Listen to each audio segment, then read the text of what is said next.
Bismillahirrahmanirrahim. Assalamualaikum warahmatullahi wabarakatuh. Perkenalkan, nama saya Siti Hajar dengan NIM 19 11051, semester 6, Program Studi Pendidikan Agama Islam, Fakultas Tarbiyah, Institut Agama Islam Negeri Parepare. Di video ini, saya akan menjelaskan tentang sejarah sosiologi pendidikan yang merupakan tugas pada mata kuliah Sosiologi Pendidikan dengan dosen pengampu Ibu Fauzia Zahrawati B, MPD. Lahirnya sosiologi dilatar belakangi oleh serangkaian perubahan dan krisis yang terjadi di Eropa Barat. Pada akhir abad 15 dan permulaan abad 16 di Eropa Barat, telah terjadi renaissance atau kebangkitan kembali yang ditandai dengan mulai tumbuhnya kapitalisme, perubahan-perubahan di bidang sosial politik, perubahan yang berkenan dengan reformasi Martin Luther, meningkatnya individualisme, lahirnya ilmu pengetahuan modern, berkembangnya kepercayaan pada diri sendiri, dan revolusi industri pada abad ke-18 serta terjadinya revolusi Prancis.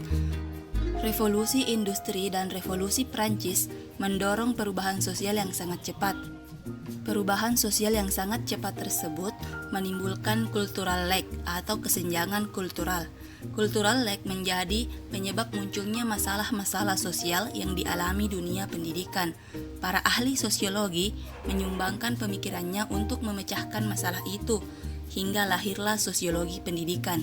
Sejak awal kelahirannya, sosiologi banyak dipengaruhi oleh filsafat sosial dan lebih menempatkan warga masyarakat sebagai individu yang relatif bebas.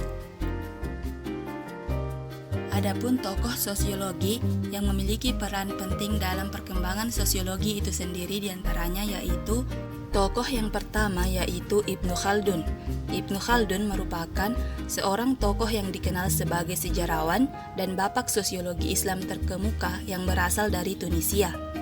Buku yang berjudul Al-Muqaddimah adalah karya Ibnu Khaldun yang berisi tentang sejarah dunia dan sosial budaya. Menurut Charles Issawi, Ibnu Khaldun merupakan tokoh pertama yang menemukan dasar-dasar sosiologi, khususnya pemikiran bahwa fenomena sosial mematuhi suatu kaidah tertentu yang mesti dicari sosiolog. Caranya dengan mengumpulkan dan menghubungkan fakta-fakta dalam masyarakat yang diteliti. Kaidah ini bekerja secara struktural, sehingga tidak dapat diubah lantaran tindakan individu. Gagasan Ibnu Khaldun bermuara pada fenomena masyarakat yang dapat diteliti secara sains. Tokoh yang kedua yaitu Auguste Comte. Auguste Comte merupakan seorang tokoh sosiologi klasik awal yang memiliki peran terhadap lahirnya sosiologi sebagai ilmu sosial dan ilmu pengetahuan modern yang mempelajari aspek sosial dari kehidupan manusia. Dalam bukunya yang berjudul Cours de Philosophie Positive, Comte secara kreatif menyusun sintesa berbagai macam aliran pemikiran, kemudian mengusulkan untuk mendirikan ilmu tentang masyarakat dengan dasar filsafat empiris yang kuat. Ilmu tentang masyarakat itu pada awalnya Auguste Comte menamainya dengan sosial fisik atau fisika sosial, kemudian dirubahnya sendiri dengan sosiologi. Menurut Auguste Comte, sosiologi adalah ilmu tentang kemasyarakatan yang mempelajari hidup bersama dalam masyarakat dan menyelidiki ikatan-ikatan antar manusia yang menguasai kehidupan. Tokoh yang ketiga yaitu Herbert Spencer. Herbert Spencer adalah seorang ilmuwan Inggris yang berkat jasanya istilah sosiologi menjadi lebih populer setengah abad kemudian. Ia mengemukakan bahwa hukum evolusi universal merupakan kunci dalam memahami gejala sosial atau gejala alamiah. Dan juga ia menerapkan teori evolusi organik pada masyarakat dan mengembangkan teori besar tentang evolusi sosial yang diterima secara luas beberapa puluh tahun kemudian. Herbert Spencer mengatakan bahwa masyarakat adalah organisme yang berdiri sendiri dan berevolusi sendiri, lepas dari kematian dan bertanggung jawab terhadap anggotanya, serta berada di bawah kuasa hukum. Tokoh sosiologi yang keempat adalah Emil Durkheim. Emil Durkheim merupakan seorang yang oleh banyak pihak diakui sebagai bapak metodologi sosiologi. Berkat Emil Durkheim, perkembangan sosiologi semakin mantap melalui bukunya yang berjudul Rules of Sociological Method, yang di dalam buku tersebut diuraikan tentang pentingnya metodologi ilmiah dalam sosiologi untuk meneliti fakta sosial. Tugas sosiologi menurut Emil Durkheim adalah mempelajari apa yang ia sebut sebagai fakta-fakta sosial, yakni sebuah kekuatan dan struktur yang bersifat eksternal tetapi mampu mempengaruhi perilaku individu. Dengan kata lain, fakta sosial merupakan cara-cara bertindak, berpikir, dan berperasaan yang berada di luar individu dan mempunyai kekuatan memaksa yang mengendalikannya. Sejarah perkembangan sosiologi pendidikan bermula dari sosiologi yang muncul pada abad ke-19. Dalam perkembangan sosiologi pendidikan, tidak terlepas dari peran para ahli sosiologi yang mempunyai perhatian dan komitmen yang tinggi terhadap pendidikan. Tokoh yang pertama yaitu Lester Frank Ward. Lester Frank Ward merupakan salah seorang pelopor sosiologi di Amerika Serikat yang dikenal sebagai pencetus gagasan tentang lahirnya sosiologi pendidikan.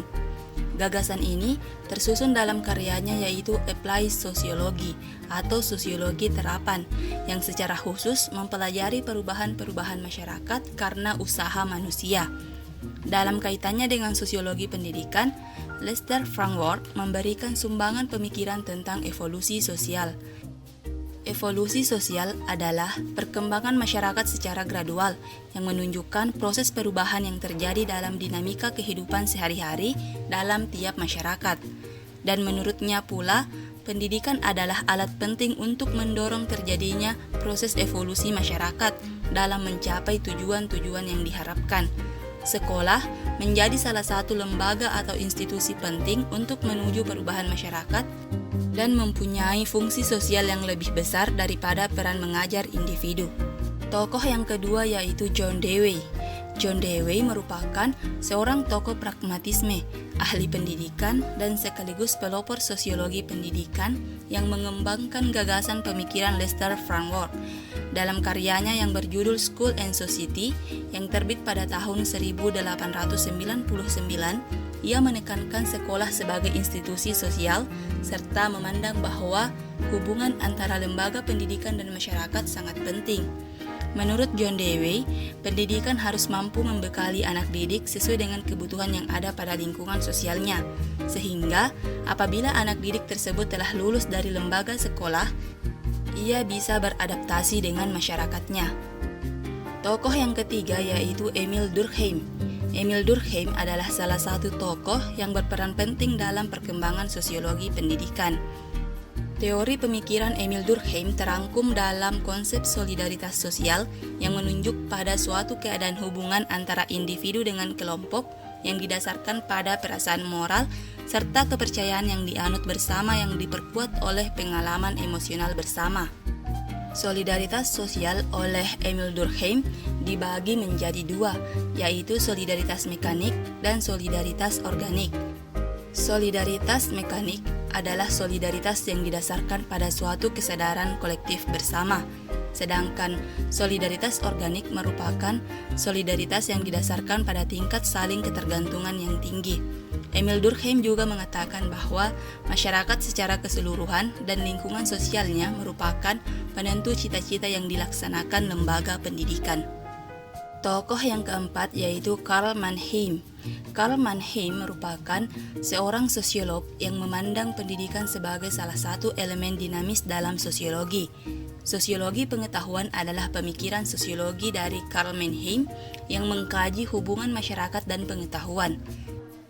Sosiologi pengetahuan tersebut secara konteks menunjukkan bahwa pendidikan mempunyai peranan penting dalam mempengaruhi manusia dan perkembangan masyarakat.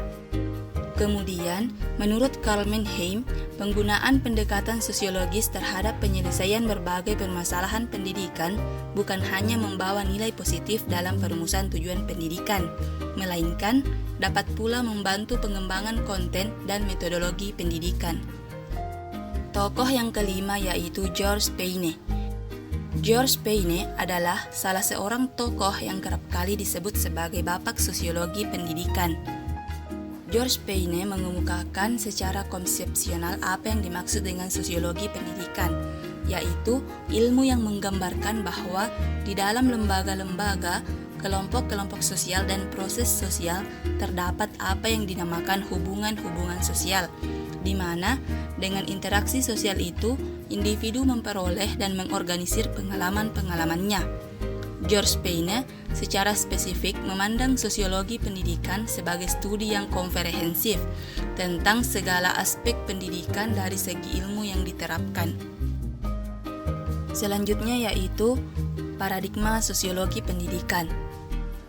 Paradigma menurut George Ritzer merupakan cara pandang yang membantu seorang ilmuwan untuk merumuskan apa yang harus dipelajari, persoalan-persoalan apa yang harus dijawab, bagaimana seharusnya menjawabnya, serta aturan-aturan apa yang harus diikuti dalam menafsirkan informasi yang dikumpulkan dalam menjawab persoalan-persoalan tersebut.